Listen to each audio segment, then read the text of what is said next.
Literary forms is one of the papers offered to you in first semester.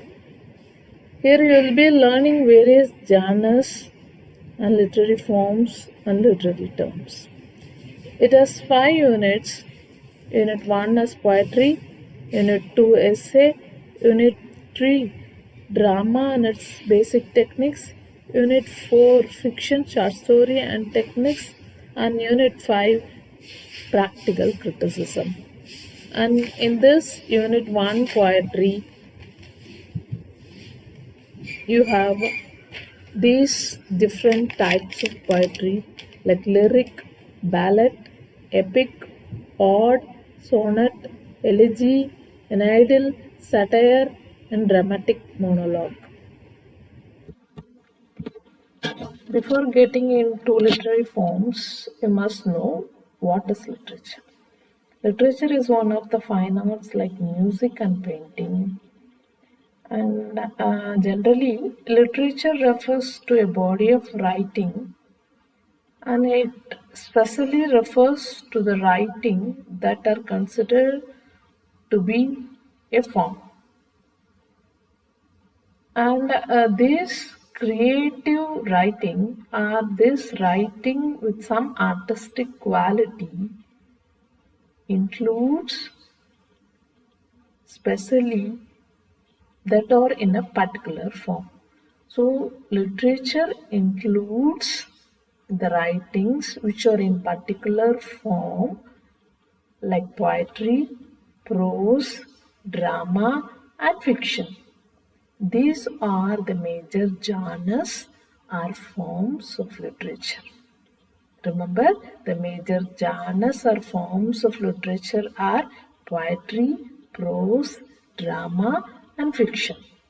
And coming here, it is fundamentally an expression of life through the medium of language.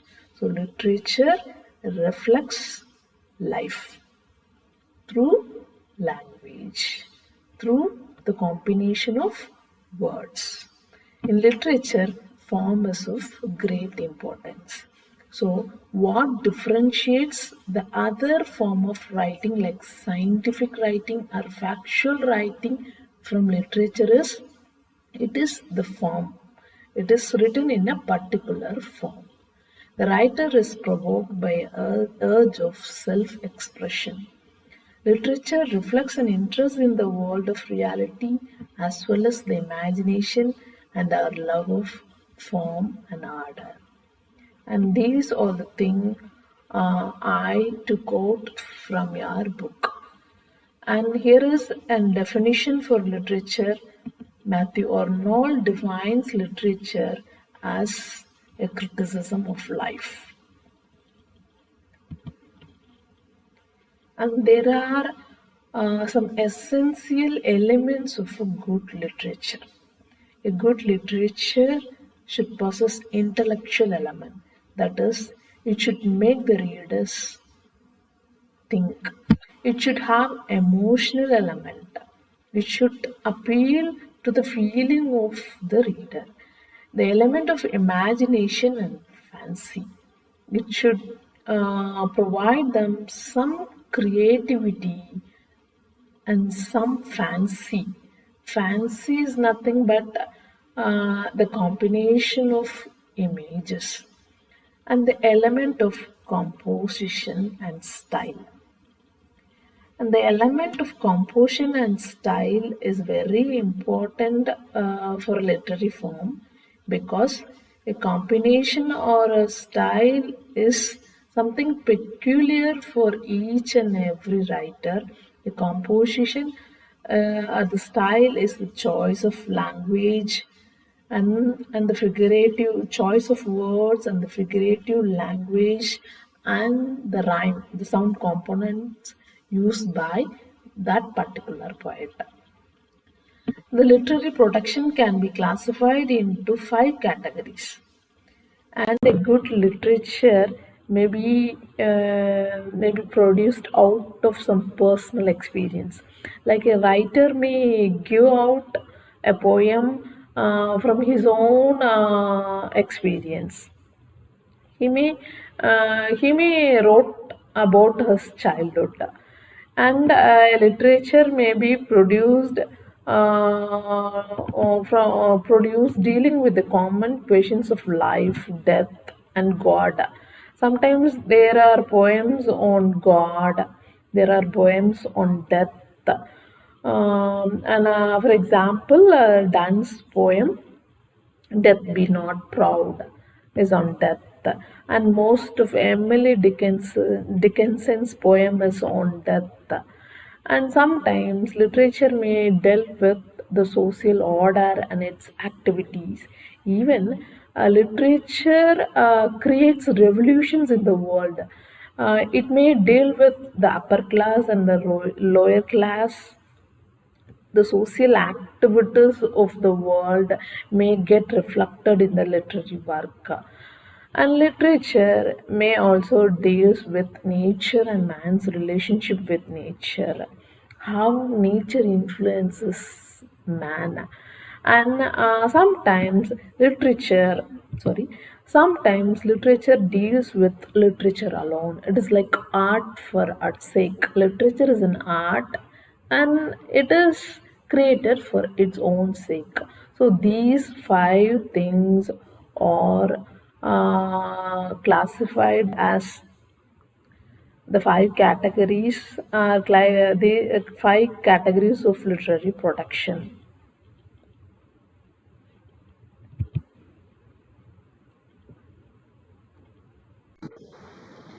In this unit, you are going to learn the different types of poetry. So it is very important for you to know what is poetry.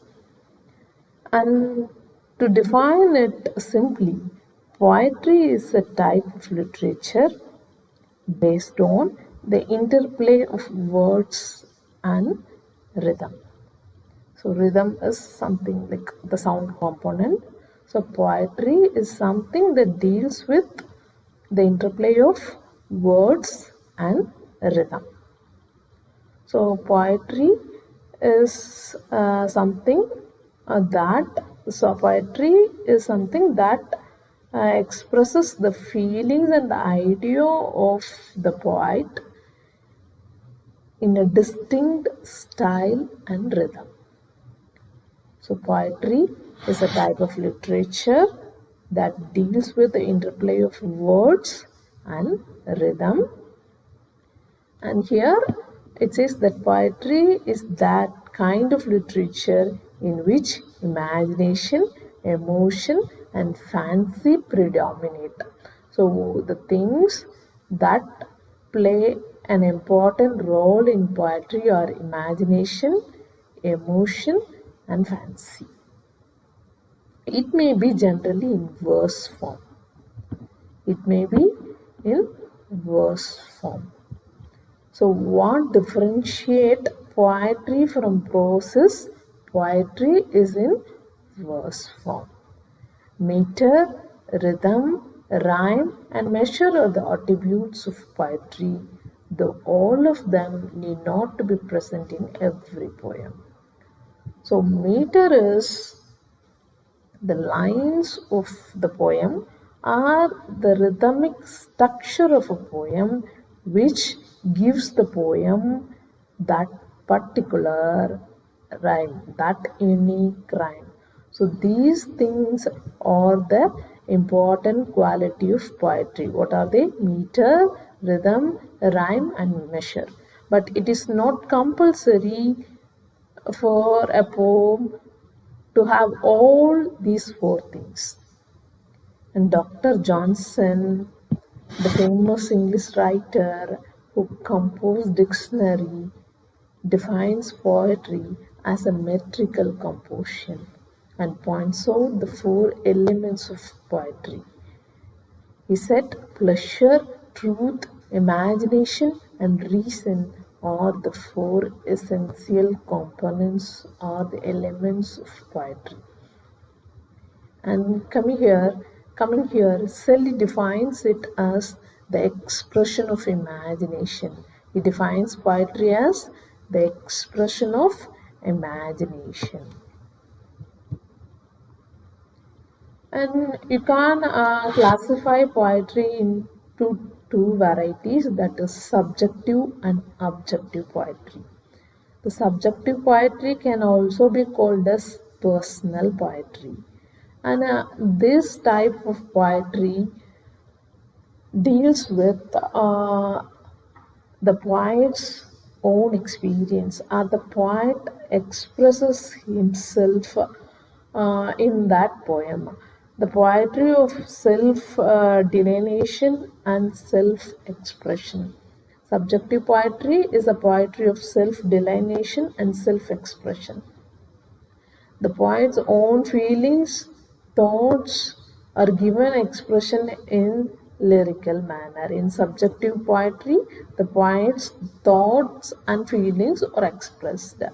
The focus of attention in subjective poetry is the poet himself, and the essence of poetry is the personality of the poet.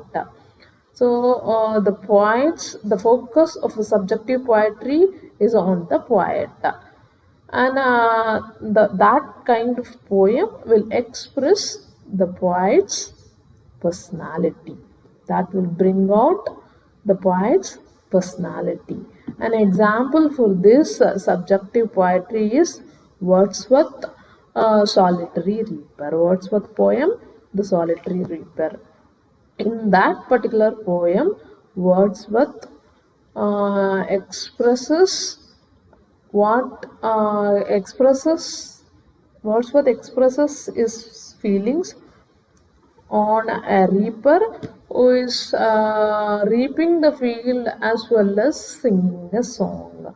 He is moved by that particular event and wrote the poem Solitary Reaper. And the next type is objective poetry.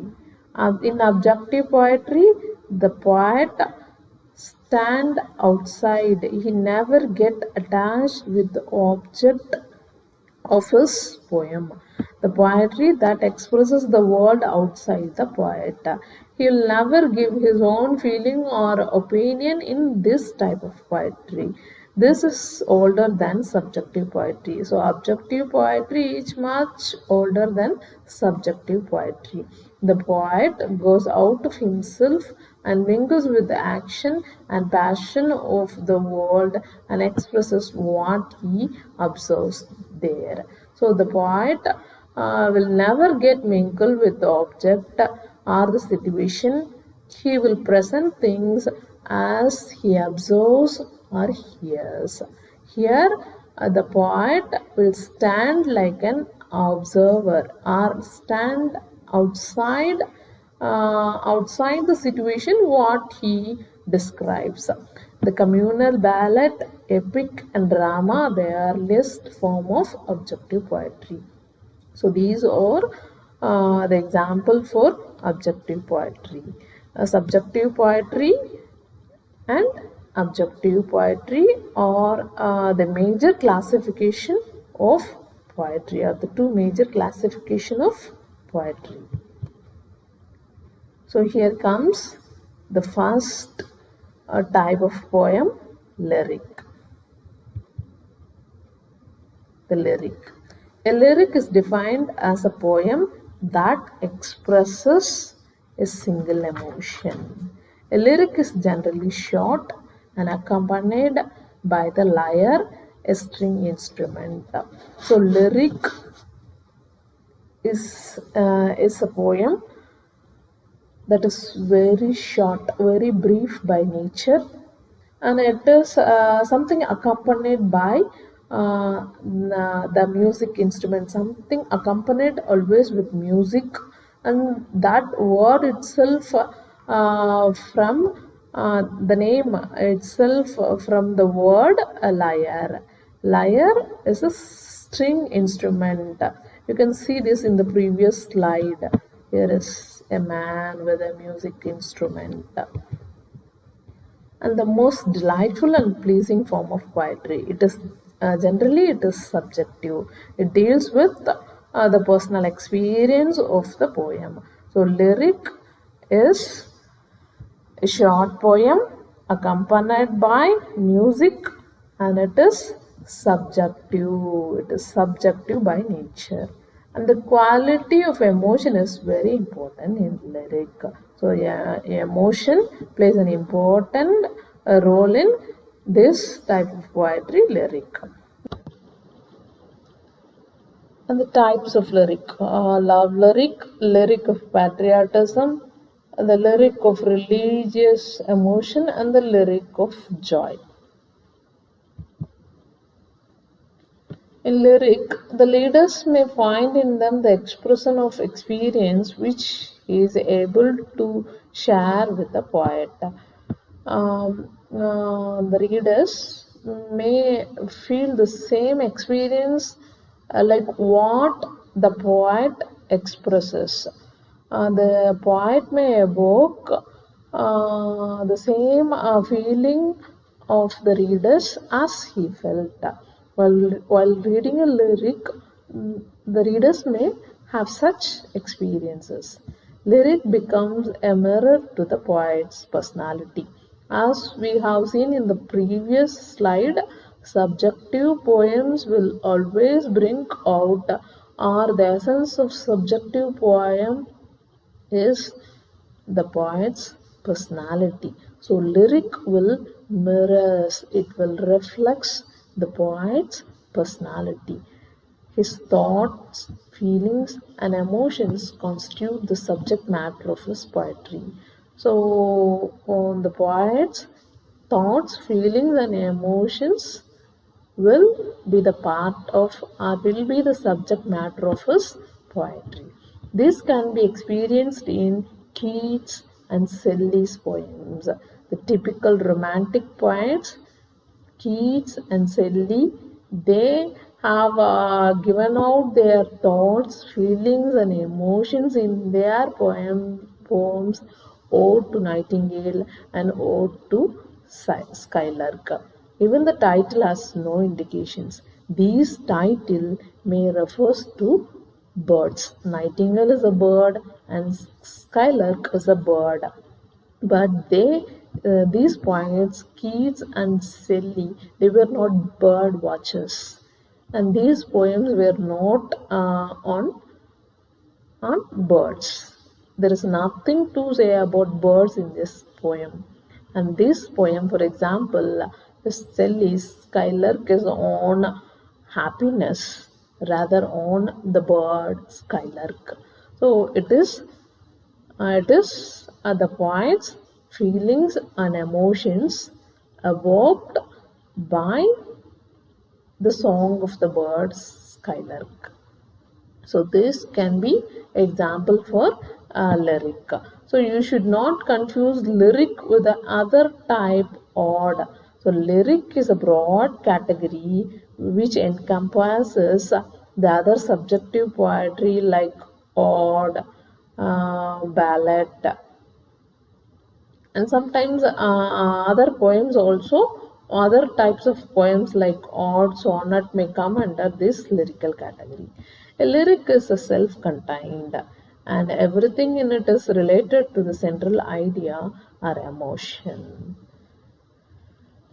So a lyric is always focused on its emotion or the central idea of that particular poem.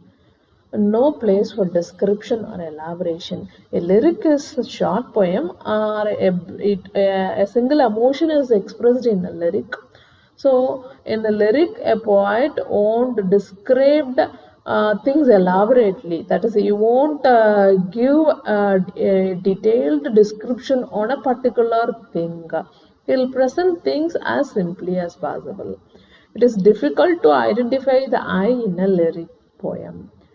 Though lyric is a subjective poem and the poet expresses his thoughts, feelings, and emotions in the poetry, it is very difficult to identify I in the poetry. There are also universal lyrical poems. And the structure of a lyric. And the lyric is divided into three parts. The first one is motive, the second one is statement, and third one is conclusion. And the motive is a sudden provocation for the poet to compose the poem.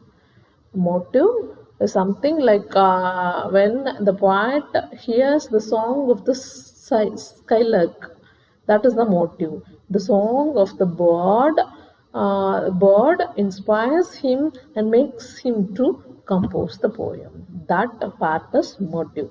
The statement consists of the poet's thought, emotion, and feeling. So the middle part is, or the second division of the structure is statement, where the poet expresses his emotions, feelings, and everything.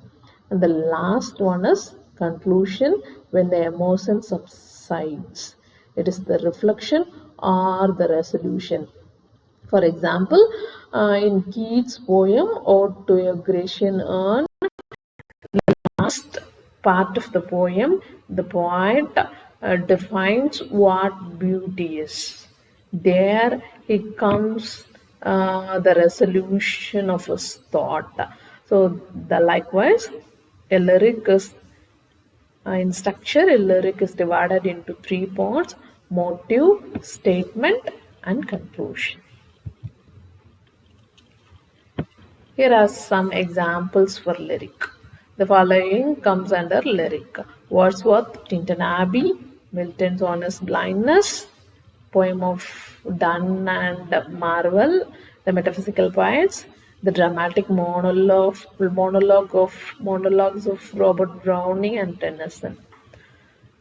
So one more information, much of the beauty of a lyric depends on its expression. So the poet has to choose words and their arrangements with great care. The combination of lines, rhythm, and rhyme schemes are important. Each stanza should correspond to the mood expressed. So the lyric is depends much on the poet's expression. So he must give importance to the words, rhythm, rhyme, and all the constituent of the poet. He should deals with everything should match with the mood he expressed. The next type of poetry is ode, and this is a picture of Grecian urn, and the famous poem by John Keats is the Ode on a Grecian urn. Ode is from Greek. The origin of ode is from Greek. To simply define it, ode is an address on somebody or something.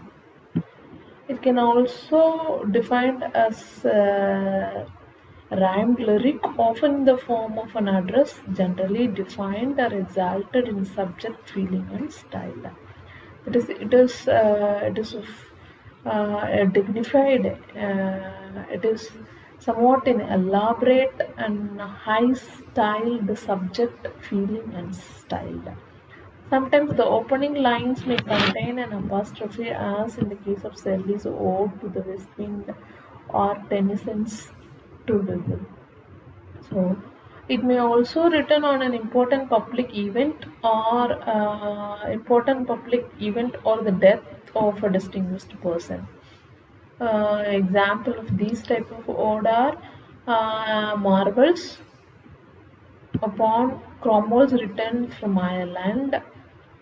This is an important public event, and Marvel wrote on it. And Tennyson's ode on the death of Duke of Wellington.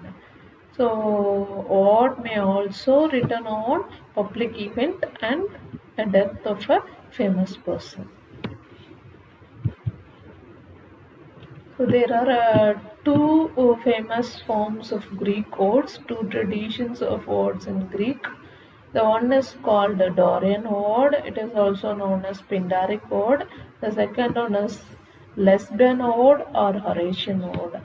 The name Dorian is used because it is a high-class dialect of ancient Greek district, and because of the ode arises from that place, it took the name Taurian ode. And the ancient Greek poet Pindar used it greatly, so it is named after him as Pindaric Ode.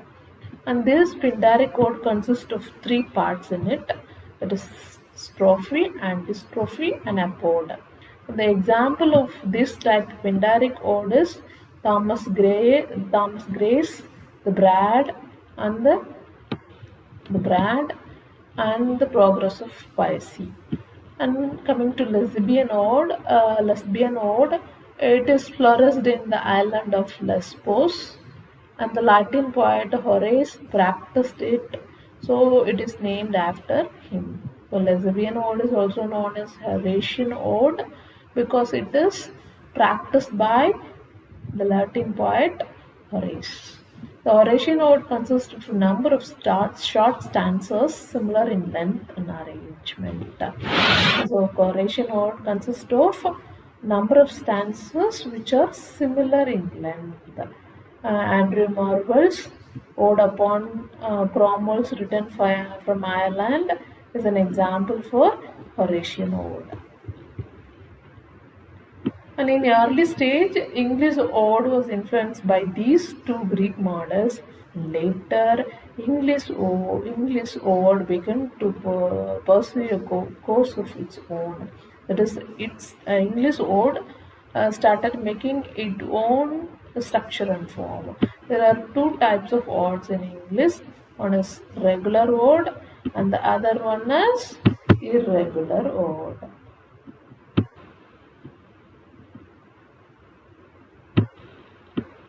Irregular ode. Irregular odes have a series of exactly same stanzas as in Shelley's poem Ode to the West Wind. Regular odes have a series of these same stanzas, and an example is Shelley's Ode to the West Wind. And the irregular odes, as the name says, the stanzas have different length and arrangement. Wordsworth's Ode on Intimation or Immortality is an example for irregular odes. The important poets who wrote odes are Spenser, Collins, Shelley, and Tennyson. So here comes the most famous type of poem, sonnet. And I have given you the front page of Shakespeare's sonnet series.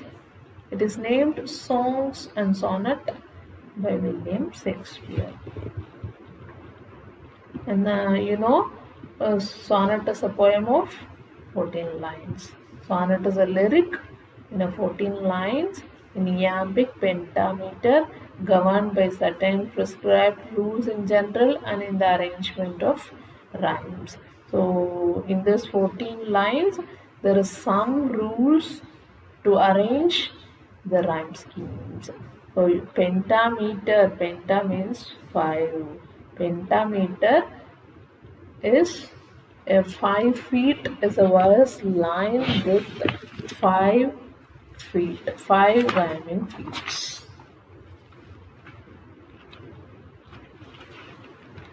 It aims at concentrated expression, but a fairly complex development of a single theme also is possible. So it is concentrated. It is a concentrated expression on a single theme. It derives its name from the Italian sonetto. So sonnet is originally from Italy, and the name sonnet is derived from the Italian word sonetto, which means a little song. So this word in Italy means a little song. There is only one leading thought or emotion, as in Milton's sonnet on his blindness or Keats, and first looking into Chapman's Homer. There are two major types of sonnets. The one is Petrarchan sonnet. This sonnet is originated from Italy during 13th century. This Petrarchan sonnet is named after Petrarch, and it has two-part. It is composed of two-part, the octave and sestet. The octave, as you know, sonnet is a poem of 14 lines. The octave is the first line, first 8 line of the poem is called octave, and the second 6 lines of the poem is called sestet. The octave has two rhyme schemes A, B, A and B arranged in A, B, A, B, A, B schemes, and octave may be divided into two 4-line stanzas called quatrain. So quatrain means a poetic stanza consists of 4 lines. So octave sonnet is a poem totally consists of 14 lines. An octave, the first 8 line is divided into two quatrains, that is 4 plus 4, 8, and sestet, the last 6 line is again divided into 3 as 3 plus 3, 2 3-line stanza called tessets.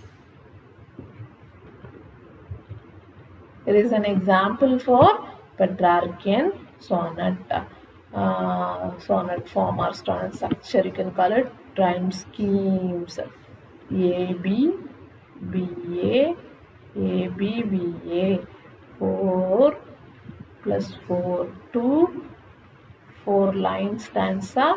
These 4 plus 4 8 lines are called octave, and 3 plus 3 C B C D 3 plus 3 2 tersets form this 6-line sestet. Shakespearean sonnet. The sonnet was introduced in England by Wyatt and Surrey. It is originally from Italy and it was introduced into England by Wyatt and Surrey. And they deviated from these English poets, and they don't want to follow the Italian form, and they discarded the Italian form and they adapted a new sonnet form for English, and that is 3 quatrains and a couplet. They divided the 14 lines into 3 quatrains, that is, quatrain means 4 lines. So 3 into 4, 12, and a couplet. Couplets means a 2-line stanza, a 2-line rhyming couplet, 2-line stanza. So 3 4-line stanza, that makes 3 into 4, 12, and a couplet.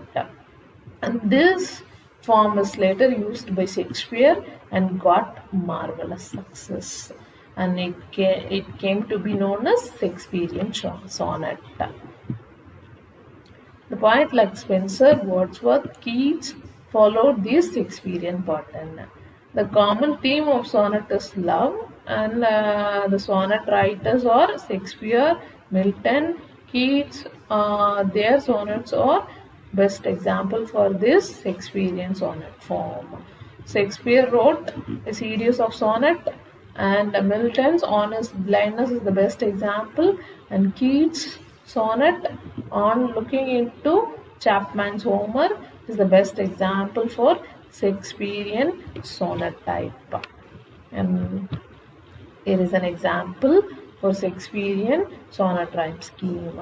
So totally 14 lines, 4 plus 4 plus 4. So 3 quatrains, 1, 2, 3, 4 lines is a stanza, 4 lines in a stanza is called quatrain. There are 3 quatrains and a couplet. A 2-line stanza is called couplet. This is the structure of Shakespearean sonnet. That's all for today, girls. I'll meet you in the next module. Thank you.